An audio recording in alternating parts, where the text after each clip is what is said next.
Wait, is it a podcast? A limited series? A short term? Who the fuck knows? Hi, I'm Jordyn. And I'm Sara, and we're both successful serial entrepreneurs who believe the world is way better with more. More women-owned businesses, more wealth, more magic, and more champagne. But before we can add more, we need to return old business ideas that are taking up too much space in our lives. Enter the Refund, our content series for folks who are looking to return old storylines, concepts, and habits that no longer serve their life in business. Each episode, we're going to cover one topic, share 3 key takeaways, and we're going to receive a refund on what is no longer fitting the bill. # no receipts required. Listen and watch The Refund on YouTube and wherever you love to listen to podcasts. I think this is pilot. This is our pilot episode of The Refund. Oh my gosh, we didn't even practice that. Yep. So what are we doing? Why are we here? So we're here for a couple reasons, right? 1, we're having fun. Always. To rack up our write-offs. Correct. 2, Sara and I are both, I would say, objectively successful serial entrepreneurs, and I feel like we've known each other for maybe 5 years, and I feel like we've both run into these ideas, habits, misconceptions that roadblocks. Yes, and just ideas that we have been told as women, as business owners, that we have to do, and we're just kind of calling bullshit. And we meet so many amazing, smart women business owners that ask us, like, how did you get there? And it's not like, oh, it was super easy and great, but it was like, no, we had to refund and return all these old concepts and ideas that don't serve us. But if you don't know what you don't know that you have to return in the first place. Right. So this is really all about returning outdated, old, inappropriate business concepts that we've been conditioned to believe are necessary for business success. Right. And we have found that they're just not true. It's just not true. I can fucking fly to New York to film a bunch of stuff with a group of humans that all live in Minneapolis together. Correct. Because I can. And that's totally cool, and that's okay. And so we just want to have conversations around these business ideas that I think foster imposter syndrome, especially in women. Oh, yeah. That make us doubt ourselves, that make us feel like incapable to go do the things we really want to do. Both Jordyn and I believe in running after what fuels our souls. And it's so hard to do that. It shouldn't be that hard. It shouldn't be that hard. Right. And so that's what we're going to talk about. We're going to talk about shitty ideas that need to be returned, and we want a fucking refund for that money. Are we swearing on this? Yeah, we totally can. We'll bleep it if we... let's not bleep. Let's not bleep. That's not authentic. That's not genuine. And I also think, too, like, part of this is we want to have an honest conversation about it, because there is a lot of noise about how you should run your business, how you should be a business leader, and Sara and I both believe you can do it your own way, on your own terms, but it's going to be hard. I mean, it's hard. We're not going to really say, hard. Here, figure it out. It's not for everybody. It's not meant for everybody. This is not going to be meant for everybody. But I've been successful from people who were just honest with me about, like, you don't actually have to do it that way. Yeah. And if we can do that for somebody else, like, that's the goal. Like, I think knowledge is freedom, it's power, and if we can pass something along, we're happy to. Yeah. So how are we going to do this? We're gonna have conversations. We're gonna have genuine conversations, the two of us. We're gonna invite other women in business to join us and have conversations with us. We're gonna talk about everything, the hard stuff, the easy stuff. Again, the misconceptions, what's gone well, what has not gone well. Yep. And we're just gonna share it. We're gonna start with a limited series. We're gonna throw a couple episodes at the wall. We're gonna see what sticks in true us fashion. If it doesn't work, it doesn't work. But I think it's going to be good. I think it's going to be great. And I think, again, this is started in, like, the concept of abundance. And you can't really get your capital back until you get a refund on it. And we're returning it. You don't need a receipt. Hashtag that. We're using it as a hashtag. No receipts needed. But... yeah, we're here as an abundance of information, and we want to be a resource, and we want to bring on other women that have done it. We're not perfect. We're still dealing with the hard shit. Like, we're not at the top. Like we are just climbing, and we know that there are people ahead of us and behind us, and we all the boats rise with the tide, right? Yeah. Is that the expression? Yeah. I'm not good with expressions, but that's what I believe the core of this is. And whatever it turns into, as long as it's benefiting women and more women feel empowered to move their business forward, stop their business, or expand, like that to me is a win. I agree. And then we had fun, and like that's the most important thing. And we brought on some really rad women that probably wouldn't talk about themselves in that way. Like that's our job too, is to help amplify women in these ideas that we just don't do. We're not supposed to. We're not supposed to is one of the things we can definitely. We got to refund return. on. Yeah, we got to return. I don't that have a one. receipt on that, but that one for sure. Receiptless return necessary on that one. Yeah, that's the refund. That's the refund. I have some questions for you. Yay, let's go. Okay. And we decided ahead of time that like nothing was off the table, right? That Correct. we felt comfortable about having real conversations with one another about our specifically professional career paths is what we're here to talk about. You can go whatever you want. Okay. I'm open. One thing I think is really interesting about you, you left corporate America. You have a really cool founder story, starting your business Mend. You've dabbled in a couple of other things as well. You're doing something slightly different now, but you made a choice to go back to corporate America. Yeah. What was that about? Why did you decide to do that? Like, tell me a little bit about that experience. Going back after being On my own. free. I feel that is, I was surprised. I was surprised by that. So, talk to me about that. This little thing called coronavirus happened. So I had been running my jewelry business for 2 years. It was from 2017 to 2020. I was running Mend.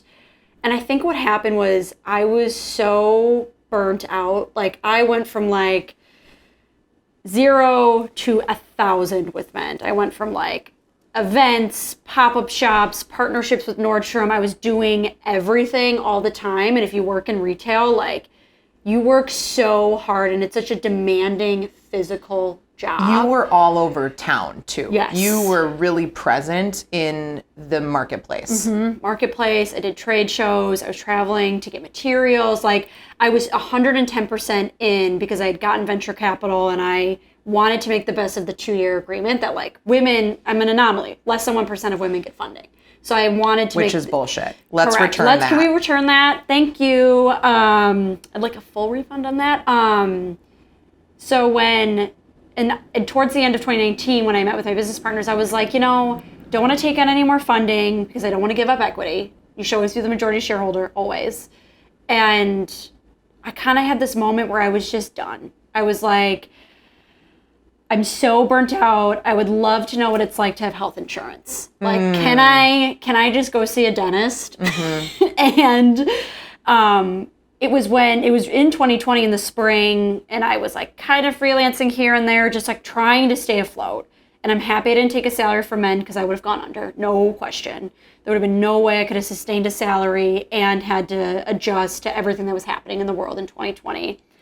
And just through my network, there was a corporate company, technology company. I was looking for someone in marketing. I interviewed. I liked the people that I was going to work with, and to me, it was kind of like my not my break from entrepreneurship, but I'm kind of a masochist where it's like I had all this imposter syndrome when I was running Mend that I didn't have the skill set to be hireable if I didn't want to do it anymore, which is bullshit. We should return that concept. I actually think entrepreneurs are super hireable, but they also don't belong in a corporate setting. Right. If they do, it should be super innovative and open and flexible. But Which is obviously more common now, luckily, because of COVID and the realities of what that has created from a structure standpoint in the business world. So I kind of took this as like, I gave myself a window. I was like, okay, I'm going to try this job in a corporate setting, get a comfortable salary, have benefits, and build a new skill set. Yeah. Like I'm going to basically give myself a crash course in PR, media relations, working for a publicly owned company. Okay, so you got acquisitions. You got paid training. I did like a crash course at a really awesome public company. And then I just ran into the like, oh, I could do this and make more money. And I actually am a solo bird and I actually like being on my own and doing my own thing. And like ultimately to say you get bored sounds so snotty, but it's just like I wasn't passionate about technology and I kind of felt like a drop in the bucket. Yeah. And I just didn't feel like I could feel the impact. And I worked with really smart people and I learned a lot, but I didn't see a path there long term. And I was there for maybe a little over a year and I was like, I'm done. Yeah. I like what you said about impact too, because the impact is it feels almost instant in a small business or an entrepreneurial role. Oh yeah. Right? Like you make a choice and then you run after that thing and that thing either happens or it doesn't happen, but you learn that quickly. Totally. In a corporate setting, there's bureaucracy and checks and balances and approvals that take a long time. So then you got tired of that. Yep. So I basically swung the pendulum from one extreme to the other to like doing everything to like not being able to do enough. Yeah. So I needed to find like an equilibrium between the two. So I was like, okay, I'm going to consult, but I'm going to treat it like a business because when I was freelancing, I felt so insecure with my skill set. Because, wow, I would never have guessed that. I had felt like, I'm just a jewelry designer. People think I'm just this like, woman who's in a lifestyle brand when like really retail has a ton of logistics and can be a very unsexy business. But yeah, I felt like I wasn't hireable and I had felt like I failed with Mend because I wasn't able to explode it into a, $2+ million business, which is insane to think that would happen in 2 years. I'm just being naive. But yeah, I felt like I failed and it was really hard. And then I felt like going back to corporate America validated, I have a skill set. As an entrepreneur, Yeah. I'm creative. No isn't really an answer we take. And we can solve most problems. Right. And we find that people are in their own way and they ultimately just like don't want to solve it because it requires more work. So we are very hireable. You just have to have the right company that fosters that. Is interested in that. Okay, I was going to go a different direction, but now I have a follow-up here. What was your ego doing? I'm hardcore projecting. In my mind, I'm thinking I would feel if I was feeling like I failed at Mend, I'd feel shitty about that. Mm-hmm. And then I feel like, again, I'm projecting. Go on. Then I think I'd feel like I also feel shitty about going back to corporate America. Yeah. I feel like that's such a mind mess. Yeah, I mean, and think about it too. This is all happening while there is the world is imploding around us. There's a global pandemic. There is, unrest in Minneapolis because that was the year George Floyd was killed. So there is no certainty anywhere. And while I felt like, at the time I felt like a failure, my ego was like, gratitude. Like you can get a job right now, like allow this moment for you to like, and it's in retrospect, like obviously in the moment you're like beating yourself up. But to me it was like, okay, in retrospect, it was actually a really great opportunity because I was able to make a good income, still run Mend and learn a new skill, get a crash course in corporate communications for a publicly traded company. Paid doing that. Smarty. Right. Had good health insurance and it allowed me to figure it out. And good for again, you. so it's gratitude because again, the world was on fire and I was just so happy that I could keep my business because so many people suffered in 2020 and I didn't want to be that number. I wanted to just figure it out. But yeah, I felt like an asshole. I think this is such a really interesting example of you feeling a certain way and the rest of the world seeing something completely different of you in a really positive way. I was like, Jordyn has her shit together. She's going back to corporate America because of whatever her reasons are, and they're the right choices for her. And I never, what I projected, I didn't feel about you. I didn't think like, oh God, she failed. I didn't think that at all. I was like, she's funny. smart and she's navigating intelligently, and that's why she's doing it. Which it is. That's what you did. That's good to hear because I internalize everything. So I cried a lot in therapy about it. Yeah. And my partner had to listen to me cry about it. But again, I was like, this is the season of life that I'm in. Let's try stability. And I say that in quotes because like you could be laid off from a corporate job. So like, how is that really a stable choice? Because it's actually happening right now too in tech. I think that's another concept we can return, that the corporate ladder climb is a stable one. You hear about mass layoffs. You hear all of these, distrust or disruption in a corporation. Yep. It's falsely stable. Yeah, you get a paycheck every 2 weeks. That's hopefully consistent. But that could be taken from you. Right. And the idea of, I hate the word sacrifice. Like, let's return that word, that you have to feel like you're sacrificing something when you either take a full-time job or if you want to be a business owner. But it's like, I'm putting a ceiling over myself if I go work in corporate America. So that's a sacrifice to me. I don't want to be sold a ceiling and then they're going to give me a chandelier and art for the room that they're putting me in. Right. I'd rather have no ceiling. Yeah. And so that means I work more, but I'm working for myself. Like, I'm never going to be more accountable to myself than to somebody who says that they believe in me, right? And how many times has that not been proven true? And I think a lot of companies are now having to reckon with that. And that's why people are leaving. Because the pandemic has put people in this position where they're like, oh my God, what am I doing? Yeah. Have I wasted my time at a company instead of doing something that's impactful? So like coming full circle. But I'm glad it looked like I had my shit together, but I felt like I failed. I felt like I had squashed an opportunity that most women don't get, and there was a lot of pressure around it. Not by anybody else but myself. Right. Totally myself. Well, I'm proud of you. What is the most surprising thing you've learned throughout this entrepreneurial journey? Oh my God, what a question. That's kind of loaded. I wanted Yeah, to give you you a shot hard. at me hard. I just went for it. You did a Talk kill to me shot. about your ego during that time you feel like you failed in your business. Yeah, that was a kill shot. You loaded that and you were just like, boom. That's a loaded question because I feel like entrepreneurship is it's like not even surprises, but it's the unknown that is like a surprise, and you have to be okay with ambiguity. The biggest surprise, honestly, it's two things because I can't pick one.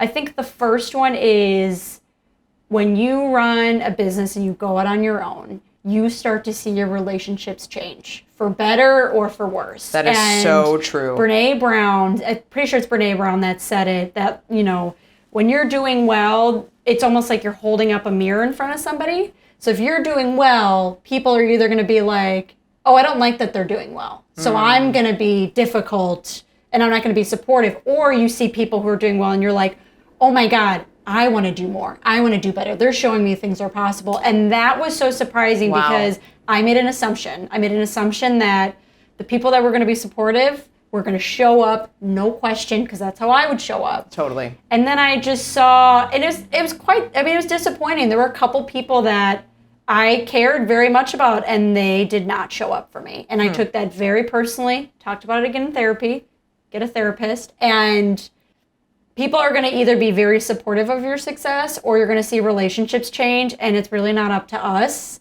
to fight for that relationship. Right. And that was really hard because I would do anything for the people in my life that I care about, and that was very humbling. And it was very hard, especially when it was women I admire who were not happy for my success, or whether it be close friends. Or at least questioned it, maybe. Yeah. Or That's were really upset, hard. or would roll their eyes at you, or just belittle what you do. So there's like one side, but then on the other side, I have surrounded myself with this circle of like amazing, smart, like mostly women, and then like men who are like, fuck yeah. Yeah, Like, let's go. We can't wait to be on your yacht, Jordyn. Yeah.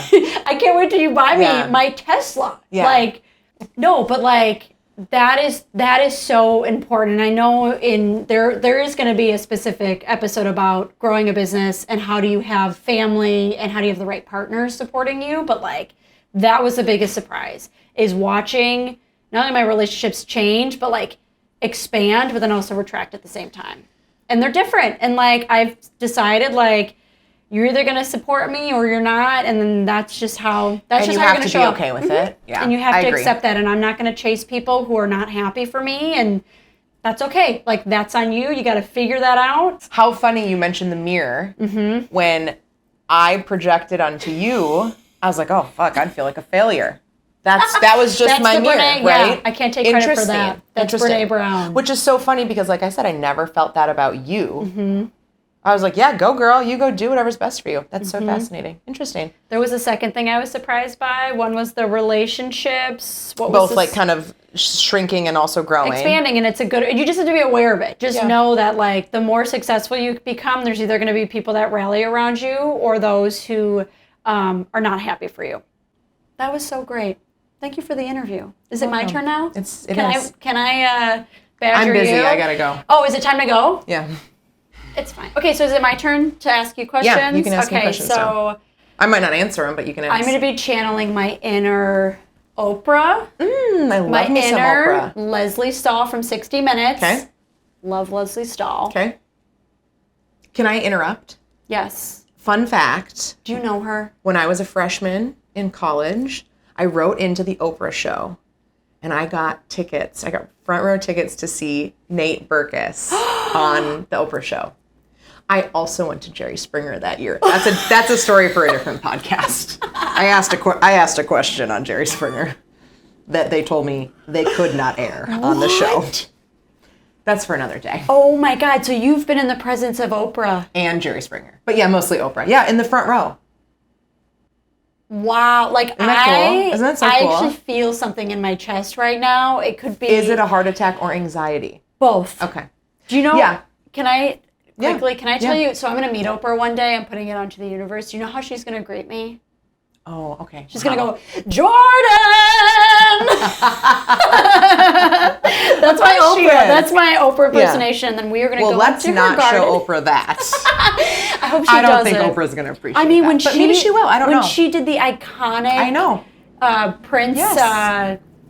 Meghan Markle interview, Yeah. were you silent or were you silenced? That is a masterclass in journalism.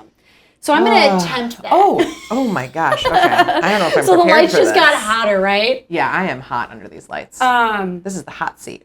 Okay, so I have a couple questions for you. And again, if people have not, if they want to get your bio, they go to your site. Yeah. That's all linked in the notes. Yep. This is not about getting your Right. This basic isn't 101. bio. This is about just asking more poignant questions to get more stories about you. Yes. So people can understand who you are and how we can be of benefit on the refund.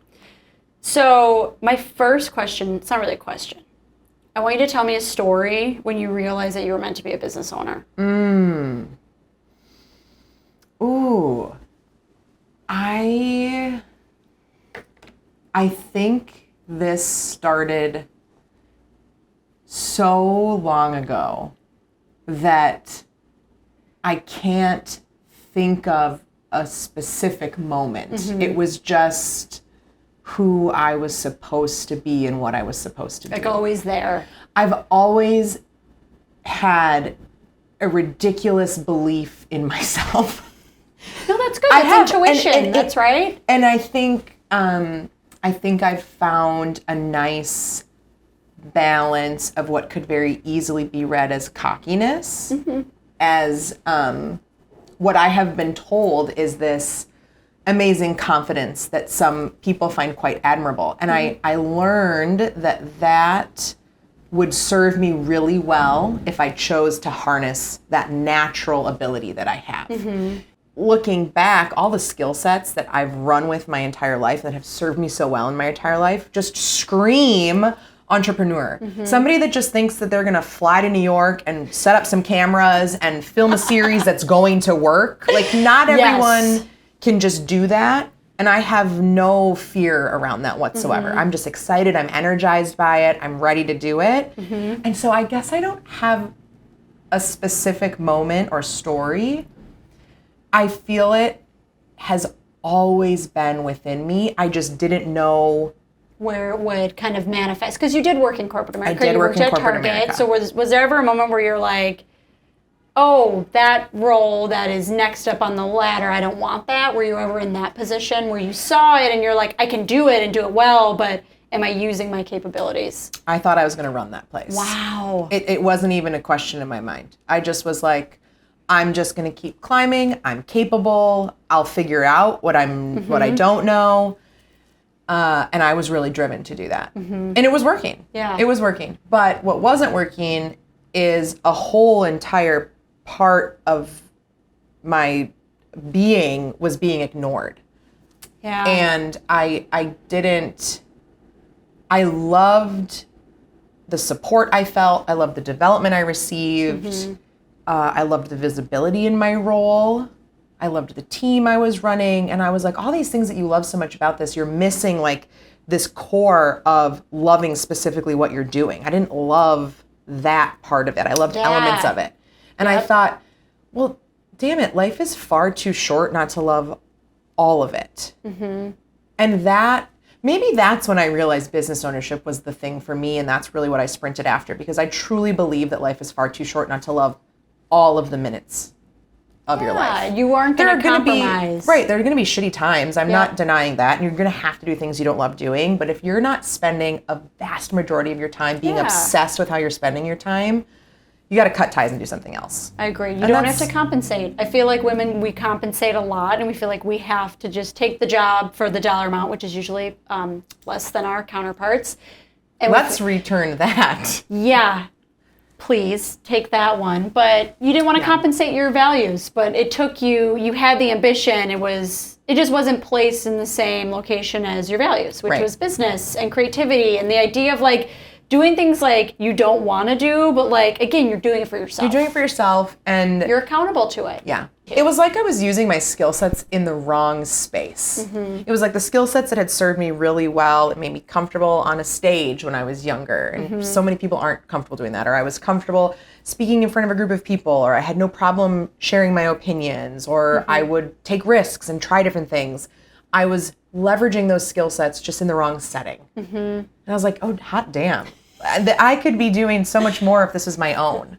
Yeah. And so then I tried. Yeah. And then I never stopped trying. Yeah, that doesn't stop either. You're always like moving forward, always. Absolutely. But to me, what it sounds like is it's your intuition. You trust your gut. I do very deeply trust my intuition. Yeah, but I think, again, as women, like it's this feeling, and usually if you don't listen to it, it'll come back and say, told you so. Hey, you missed out. Sorry. Right. And I don't want to have that moment. No, because we've all had it where we're like, oh, I knew it. Fuck. I knew it. Yeah, that's a bad feeling. That's a really bad feeling. I don't want to have that. Yeah. I don't want to have a midlife crisis. I don't want to all of a sudden... You don't want to buy like an expensive car? No, I don't.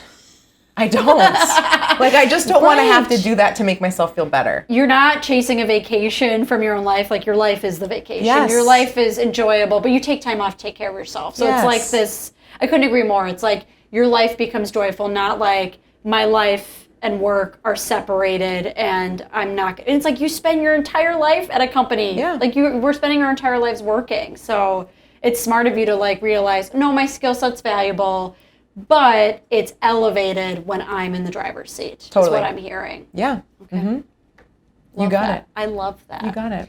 Who I am on social media and when I show up there and who I show up with here, whatever, is the same person. But how do you do that? I mean, people spend their whole lives pretending to be somebody that they're not. You know what I mean? Frankly, like, think about that. That's such a hard thing to let go of. I mean, I don't even know how you start. Honestly, I think it's tiring enough just to be who I am authentically and You're genuinely. like, I can't even be anybody else. I cannot fucking add another persona to that but to try to impress anyone. There you go. You can return that concept. You don't have to be anybody but yourself. You don't have to be anyone but yourself.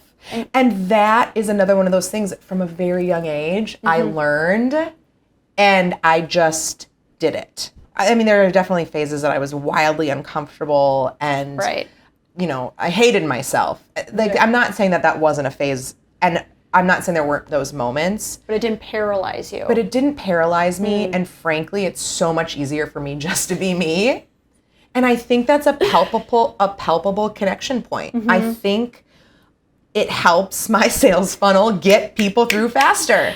They're like, she's my girl or she's not my girl. Yeah. They're not trying to like read me or feel me out. It's not difficult. They get it. They're like, I like this girl's energy. I like her work, or she's not for me. And me accepting that as early in my business as I did has only served me very, very well. Yeah, you're saving people time. I'm saving everyone time. I'm saving my time. I'm saving their time. They get to their person faster. I get to my people faster.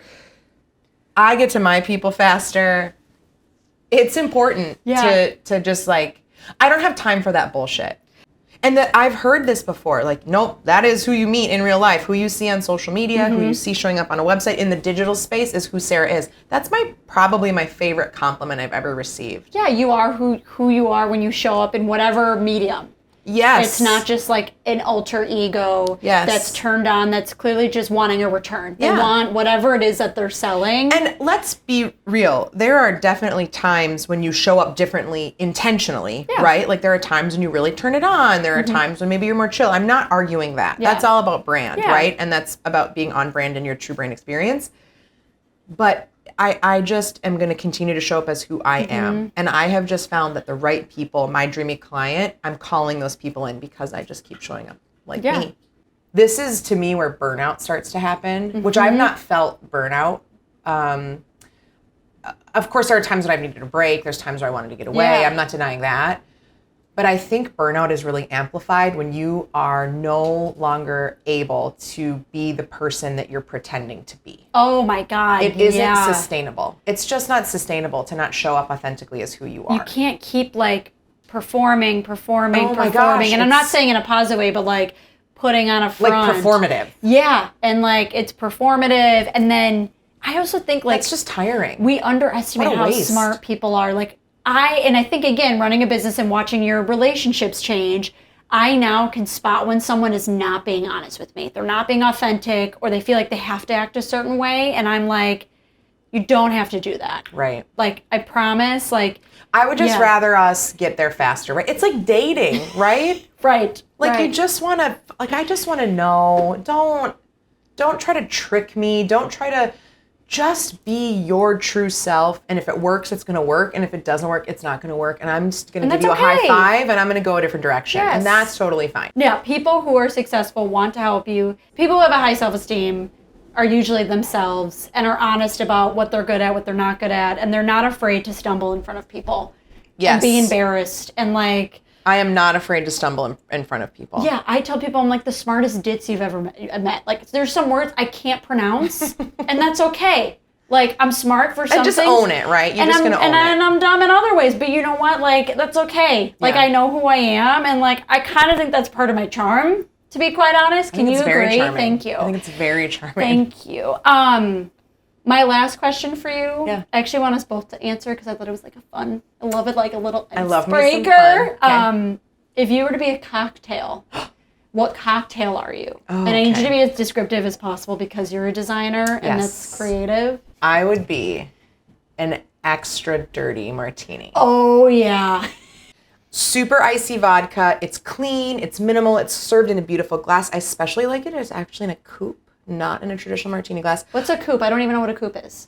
Those cute little, they're more like round like this, where a martini glass is like, you know. Oh, I see what you're saying. Like it's like a little short. It's like shaped like this. I love a coupe. I love a martini in a coupe. Okay. Okay, cut to this. This is a dirty martini in a coupe glass. Cheers. Another sip. But yeah, it's classic. It's simple. It's not, there's not too many frills. The dirty, I just love that earthy, salty, briny taste. I don't wash my hair. I mean, we can go on and on and on about the dirty. Okay. I think I'd be an extra dirty martini. Yeah, that makes sense. And bonus, if it's Castelvetrano olives. Okay. See, I don't even know. A bougie olive. So fancy like olive. Like a touch, right? A fun little twist on a classic. Yeah. See, that's what it is your twist on a classic. But I don't like regular martinis. I need the salty, specific. But think briny. About it. You're specific. You're salty. I am salty. Yeah. Briny. Yeah. Definitely dirty. Dirty. Super dirty. Okay. Yeah, I could see that. Clean. Does that play? Yeah, wow. I think that's good. Okay. And you know what? I hate martinis. That's why we're not friends. So I hate you. I'm just kidding. No, but you and I are actually like I feel like you and I are total opposites. You're an Aries. I'm a Libra. But we're actually very compatible for like friendships and relationships. Yeah. I married a Libra, so you're one of my favorite signs, which we'll get into. I also married a Libra. We gotta unpack that. Choices. Those are choices. Yeah. Okay, so what are you? I think. Are you something kind of bubbly and sparkly? I'm stuck between two. Okay. I'm stuck between a Manhattan on the rocks because I love whiskey. Classic. I love whiskey. I love the like sweetness of the cherry on the rocks, so it's nice and cold. And what I like about whiskey is that, like there's depth. Totally agree. Like there's depth. It's like it like kind of stings at first when it goes It down. does burn a little. But then like you're so warm, and I kind of feel like sometimes I'm a little harsh, a little sharp, a little abrasive. What? Me? But there's something like sweet, and you don't need very much. I agree. You need one drink, and you're like, that's enough. Yeah. And I feel like I'm very concentrated in the best way possible. I know who I am. Yep, I like this. And I like the depth and the Yeah, I like sweetness. this for And it's you. an acquired taste, but also bourbon is expensive. And it's like whiskey's cool and Yeah. sexy. Not Yeah. that I feel like I'm cool or sexy, but there's depth to it. I like and again, this. I only need one. Yeah. And it's like, it's a kind of signature cocktail. You only need one. I like it comes in this. a beautiful glass.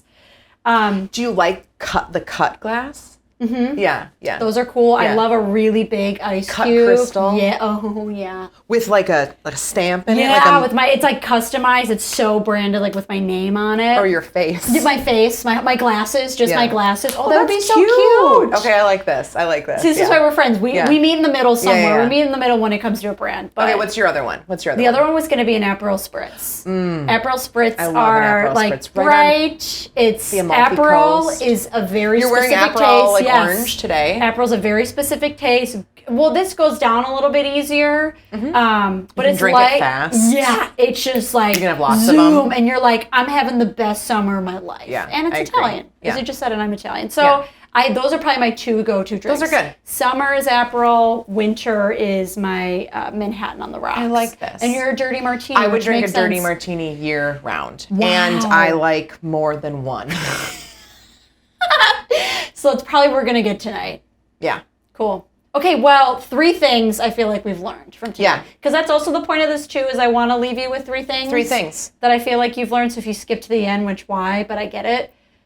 First thing, in no particular order, trust your gut. Trust As we've your gut. talked about, like intuition, understand where your skill sets are, don't downplay yourself, and be adaptable. You adapted, you took your skill set, Yeah. and you transferred them somewhere And else. you did too. Right? So being adaptable is hard, but once you kind of get into the being okay with the uncomfortableness, you adapt. Yep. Second thing, you are who you surround yourself with. Your relationships may change. That's okay. Yeah. Surround yourself with smart, badass women. Find them, make a list, check it twice. You'll find out who's naughty and nice. I was hoping you were going to fill that I had to in. do that. I thought you were I going had to fill to do that that. in. And That's the a good third one. one is you're not going to know everything, and that's okay. That's totally But fine. that's why you have smart people around you. Yeah. Because people will fill in the gaps. And And they'll return help you do anything it. else and the people and the ideas that aren't serving you. I think our bonus is return the shit that's not working. Mm-hmm. And just let it be. Yeah. Cool. That's the closer. That's it. It's us saying close.